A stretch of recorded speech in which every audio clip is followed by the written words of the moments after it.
Hello everybody. So I wanted to ask the question and been a topic. Did the selectors get it right by dumping Nathan McSweeney? And is Sam Constas the right person to replace him? Now obviously in terms of how well Sam Constas will do in Test cricket, we won't know until after he plays. Now he'll almost certainly play in the Boxing Day Test. It's in 3 days, so we'll know then. And perhaps by the end of it. So in a week, we should have a fair idea. Now if he fails, well, Nathan McSweeney was failing. And Nathan McSweeney got 3 tests, so I think that even if he fails, he'll probably at the bare minimum get these 2 tests left in the Indian series, and he'll probably get the 2 in the Sydney series at a minimum, even if he's getting duck, because at least he's a proper opener and he's in the proper spot, and he did more to deserve the spot than Nathan McSweeney. Now there are fans of McSweeney, which is surprising. They're all over the internet, and they're all saying, "Oh no, he deserved his spot, and he did well enough to keep it." Now, I just wanted to address that. So, for the moment, I'm just going to focus on whether he did enough to keep it. So he got. He averaged 14 in the 3 tests. Now to be fair, that's only the second lowest of Australia's top 6. Usman Khawaja only averaged 12, and he was also opening. Now for India, there were 3 batsmen that averaged lower than that, and 2 of them, granted, were only in the side for the first test and then were dumped. That's Devdutt Padikkal and Dhruv Jurel. But the third one was the guy that replaced them, Rohit Sharma. He's their captain, and he only averaged 6. He's been the lowest scorer of the top 6 players on either side. So he's still in the side. So why is McSweeney being done? And I guess the thing is that McSweeney was in a lot of ways like Devdutt Patel and Dhruv Jurel, in that he was only in there as a bit of a hunch, and if he failed, he should be left out. Those 2, well, they were in there to replace Shubman Gill, who was injured, and Rohit Sharma, who I think his wife had a baby or some personal issue.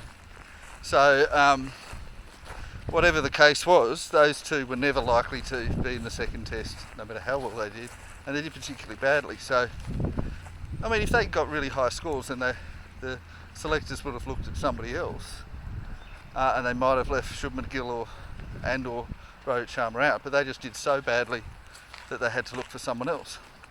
And I think this really should highlight why it was the right move to let Nathan McSweeney go, because he was in there as very much a hunch. And I mean, even if he was decently in the side, like genuinely, still think 3 tests is quite a long stint. I mean, that's 6 innings, that's 15 days of cricket. And if you can't perform in those 15 days, you've had a trial, you've had a decent go. I mean, you shouldn't need to have 20 tests when you're failing in all of them. 3's enough, and you can go out and then you can come back and see how you go. Some people would argue 1 test was enough. And after his twin failures in the first test, he should have been let go. And let's look at his 6 innings. So, the first innings he got 10. Sorry, was it 10? No, he got 9 in the first innings. And he got 2 boundaries and a single. Now, both the boundaries could have easily been out. They were edges, they were very close to the fielders. And then he was out. He looked completely like a deer in headlights. He looked completely and utterly hopeless. And it's a miracle that he managed to get as many runs as he did, and he didn't get many runs. And then in the second innings he got a duck. So he was averaging 4.5 after his first test. That's not a good debut. In fact, if you look at a lot of people that came in genuinely, I mean, Don Bradman got 18 and 4 in his first test, then was dumped. Quite rightly. And then he came back and got centuries and ended up averaging 99.94. It's the highest average of all time. But he was correctly jumped. His first test, 2 failures, 18 and 4. So why wasn't McSweeney dumped after 9 and 0? Should have been. But because the current lot of Australian selectors like to give players a longer chance. So in terms of results, he definitely deserved to be dumped. Now the second test, as we know, he got 39 and 10 not out. Now that 39 he was dropped 4 times. It was also a pretty awful effort. Now he got to stumps on 38 not out, pink ball test Adelaide at night, pretty good effort. But it was mostly going with Marnus Labuschagne, who was doing all the work. McSweeney was capitalising and even then giving lots of chances, or giving 4 chances. Then he got 10 not out. And we say, well, there you go, he got 39 and a 10 not out. That's not too bad. He averaged 49 for the test. 10 not out was chasing 19. It was some of the easiest runs you could imagine. So then he went, so after 2 tests, he had 58 runs with 3 wickets, and that's an average of 19.33. But probably a bit inflated, really, if you're really looking at it.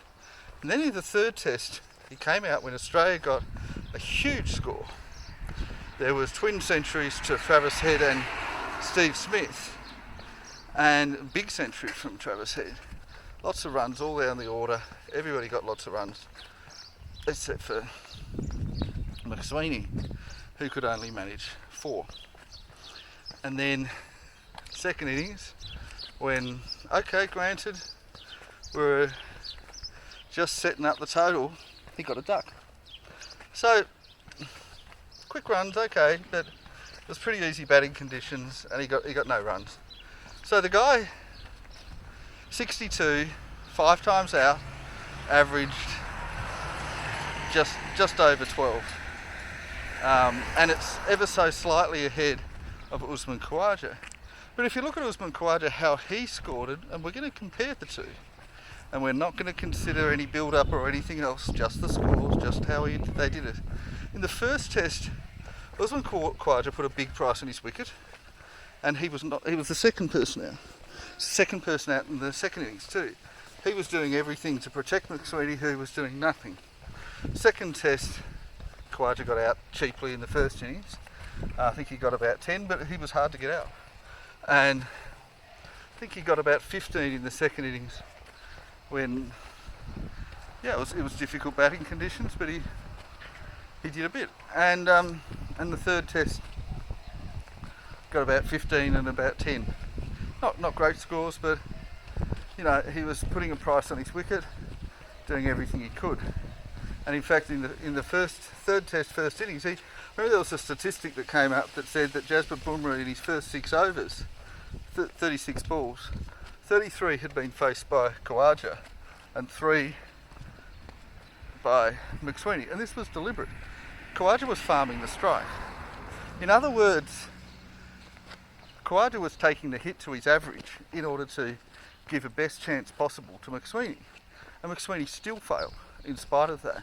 So if you were to dump Khawaja because, he averaged like 0.2 worse, when Khawaja was the one that was protecting him, farming the strike, helping him out, and has the better record overall, and all this history, was International Cricketer of the Year last year, just in 2023, then it'd be insane. And I think that the McSweeney supporters should recognise that. And we've got to realise that out of the 6 players, 5 of the positions are pretty safe. Now, the least safe one is probably Mitchell Marsh, and that's only because he's injured. If he wasn't injured, his position would be safe too. But because Marsh hasn't been bowling for a while, and because Cameron Green, who was bowling, is injured, Marsh needs to bowl again. And he hasn't been able to bowl. And this therefore means that unless Marsh is bowling, he can't play. And his batting has suffered since the first test when he did bowl. And he bowled well, but that hurt himself even more. Probably shouldn't have bowled in retrospect. So he did the team thing. Marsh won't be out of the side permanently, but I think that he will miss this test. I don't know if he'll come back in the 5th. It'll depend on how his injury's going. But he'll definitely, I would put him out of the side in the 4th test. Might just be for 1 test. So was it fair on McSweeney? And I think the answer is, not only was it fair, he got an easy run. I'd say if you look at the lead up to it, McSweeney had struggled to be in the free state for his first 3 seasons. A lot of people struggle when they first get that step up to first class level. A lot of people fail and never do well. And all credit to him, he changed states, managed to get a contract at a different state, and then did much better in his second state. Got his first class century and then got 5 more. So he got 6 centuries in 2 years. Well done. And he also, I think he was top of the Sheffield Shield averages for at least one of those 2 seasons, and he was doing well. And then in the 4-player bat-off, he won. He got the most runs. But he did that batting at 4. When he did open the innings, which he did once, he failed. Sam Constas, as far as runs opening the innings, actually won the 4-man bat-off. And Sam Constas had an average of 52. He got 2 centuries, albeit in the same innings, in his first season. And then after that, he got a century for Australia A in a 1-day match. And of course, then he got those runs in the T20. And he also got a first-class century. So he's done everything right. And he probably did win that bat-off realistically. He wasn't coming from out of obscurity. McSweeney was. Now, that's not to say that McSweeney couldn't one day be genuinely in the Australian Test team. More to say that he wasn't genuinely in there on merit in that test. And he also should have been dumped after 1 test. He was given a second. Okay, he did well enough in the second to be given a third. And then he failed again. So you'd say that he failed abysmally in the first test. Second test didn't really succeed, but at least didn't fail quite as badly. And the third test he failed even worse. And so 2 tests, massive failures, and 1 test, not exactly a success, but average. And in order for him to really justify his spot, he had to have actual success in one of those tests, had to at least get a half century, and his top score was only 39. Was it worth a half century? Probably not. I mean, even if you look at Marcus Harris and Cameron Bancroft when they first played, they did better than that in their first 3 tests. And they are 2 of the worst batsmen in history. In fact, if you look at the records of players, test players, openers, in any test team that's played at least 10 tests, the worst average is Marcus Harris, second worst is Darren Ganger of West Indies, and the third worst is Cameron Bancroft. Now, they all averaged around 20 or 25. It's pretty awful by test standards. Now, the average of McSweeney is, I think it's 14 or 12. That's a lot worse. It's twice as bad. It's only for 3 tests.